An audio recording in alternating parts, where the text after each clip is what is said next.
This is just a quick review of the Anet A6 3D printer. This is my first 3D printer. I do have one of the 3D pens, but obviously this is a lot different. So I don't have any other printers to compare this to. But I did want to talk about a few things, especially for someone who's new, like me, and getting into this. I think this is a great way to get started.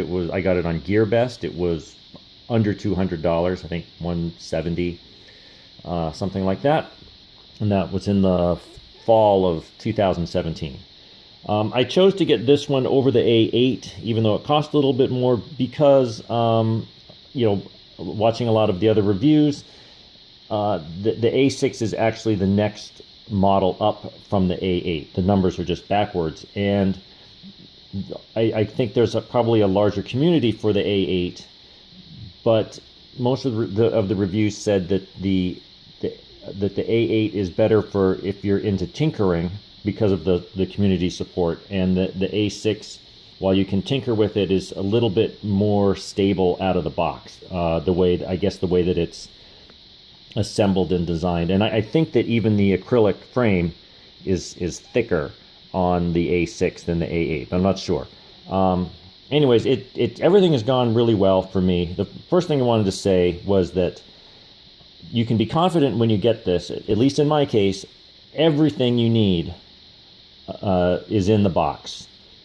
Which is really nice. You do not have to go out and buy anything else. It came with tools, a couple of screwdrivers and hex wrenches to put things together. I didn't even realize that the Phillips head screwdriver was in there. I was using my own for a while because I didn't go through and take the inventory like you're supposed to. What's also really cool is every screw, nut, and part that you have to use in the assembly, there's at least one extra of everything. These wing nuts on the heated bed plate, and this spring, there's an extra one of each of those, and this screw. You use a lot of this screw right here, and there's a nut that goes on the back of those. A lot of extra of those. So that's really nice. That if you've ever done this is basically like an IKEA assembly of a 3D printer, is how I think of it. Sometimes you get these kits to assemble things, furniture and everything, and one screw is missing, and you're kind of stuck. So it's tough. It came with I think a half of a pound ish of filament. As you can see, I've used maybe half of it at this point, maybe a little more, and I've done several prints, and I've had several failures, which you can expect. The bed comes with this tape on it. I started taking the tape off, and I was like, oh yeah, I was going to make a video, so here's the tape. I was just taking it off. So everything is ready to go. Once you've assembled it, you can there's the code right on the micro SD card, which is in this included reader. I think it's an 8 gig card, which is pretty big, given that I think the largest thing I printed so far was maybe 6 megabytes of code. Of course, this has the manual and the slicing software. So this is a good way to get started. I don't use the slicing software on here. I do everything cloud-based online. So I use Tinkercad and AstroPrint, whatever that is. So, because I don't have a Windows or a Mac machine, I just have Chromebooks. But that's good. Everything is it's either on here, or you can do it on the websites. Okay. So these washers that you see right here, I added those. If that's in focus. Everywhere that I put the screw. Now you'll see a few places on these, whatever these are called. These things, they go up and down. This box assembly here was already put together in the package, so that's why these don't have washers. Maybe I'll add them, maybe I won't. you know, people say to use the washers to help like spread out the stress so that you don't crack your acrylic. That would be bad. I didn't even put these in tight. I put them in just barely enough. Okay, the hardest thing with the install, well, actually, before I go, these are the washers that I use. They're not, everything on here is metric. These are obviously not metric. The number 6 flat washers, a box of 50. This is how many I have left out of the second box. So you're going to want to buy like 100, two boxes of 50, and they're, you know, under $3 a box at Home Depot. The hardest thing about the assembly really is taking all of the protective paper off of both sides of the acrylic. You know, the acrylic comes in a big sheet, and then I presume that they laser cut it, and you know, when they get it, it has the protective paper on it, and they don't, you know, to save money, they don't take it off. It takes a while, and like that really is the worst part. There's some videos. I watched a video to do the assembly.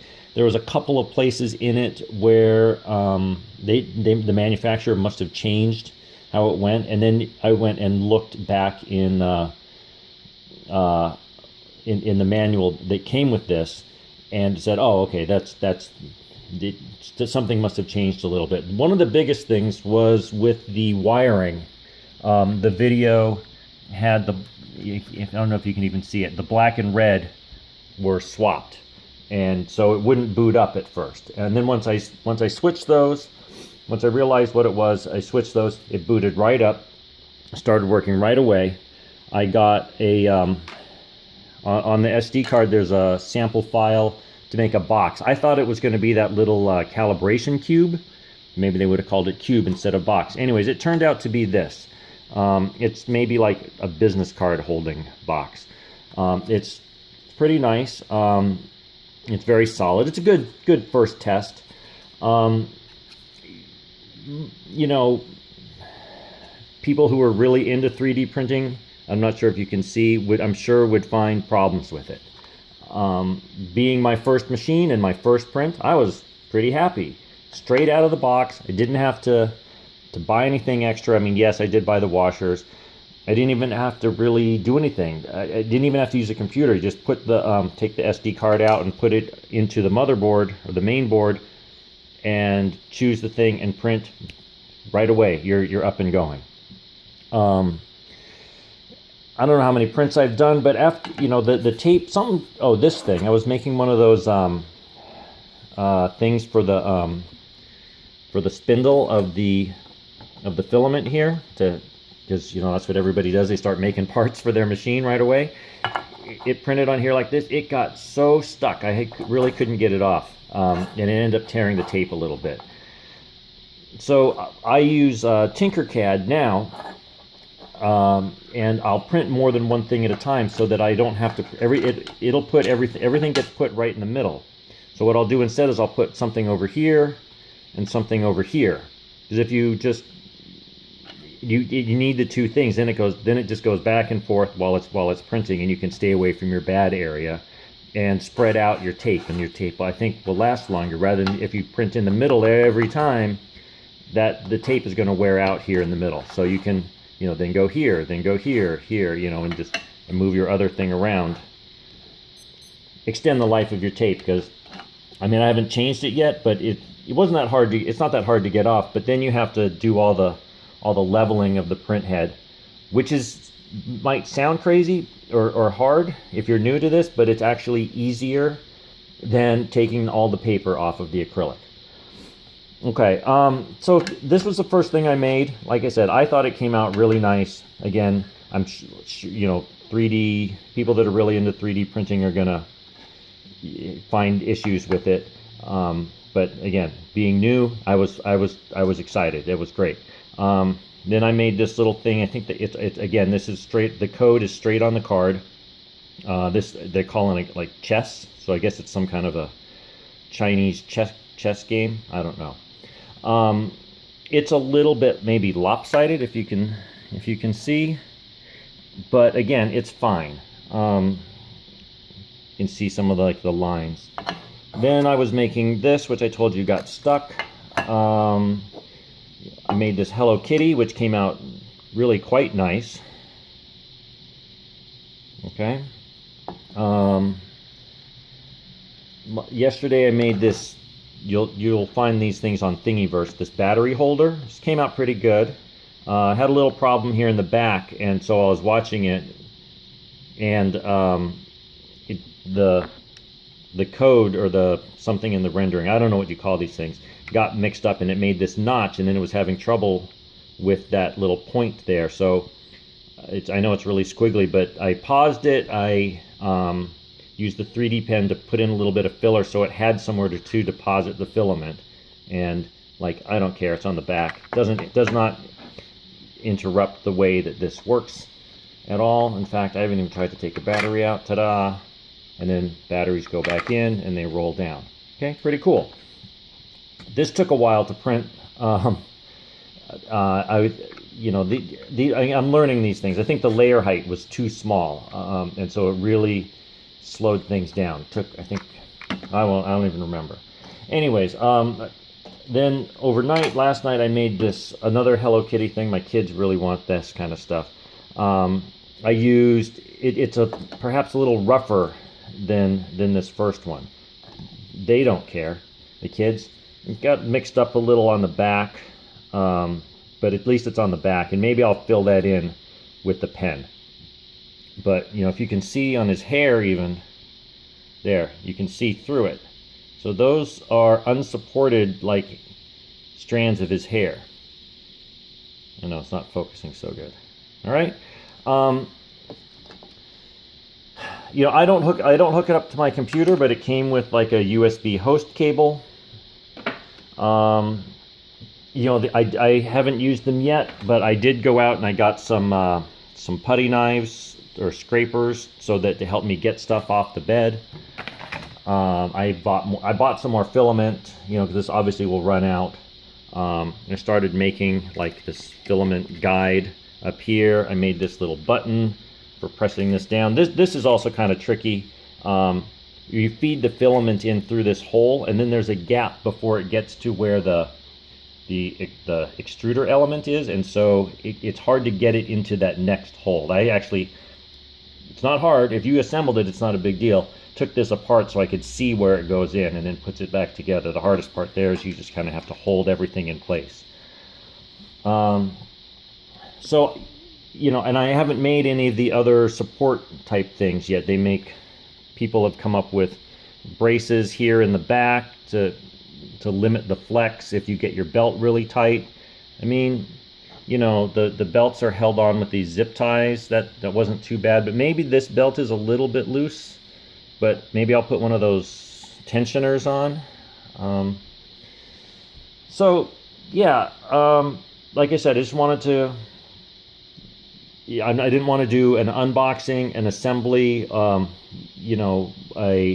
a high detailed, what do they call those benchies, that little boat that everybody made. You can watch other people's stuff. Like I said, I put this together. It took me a few days. I didn't work on it straight through. I wanted to mention putting these washers in. I don't really know if they're necessary, but it's cheap insurance. And I didn't, other than leveling the bed, I didn't try to calibrate anything, and it's working, which to me was really impressive, especially for the price, and the fact that it came, like I said, with everything you need, all the stuff, this cable wrap, the tools, the code to make the stuff, the software, the filament, everything that is there in the box, ready to go. And then from there, you can either make things like this. I'm going to make, in this button, this just goes over this screw, because you have to press on that, so it just so it's not so sharp on you. I'm going to make those the cable chains so that this stuff isn't flopping around, and then you can do that too. But like I said, everything just out of the box, ready to go after assembly. Pretty easy, and that's it, really. All right. So I would recommend it. Thanks for watching.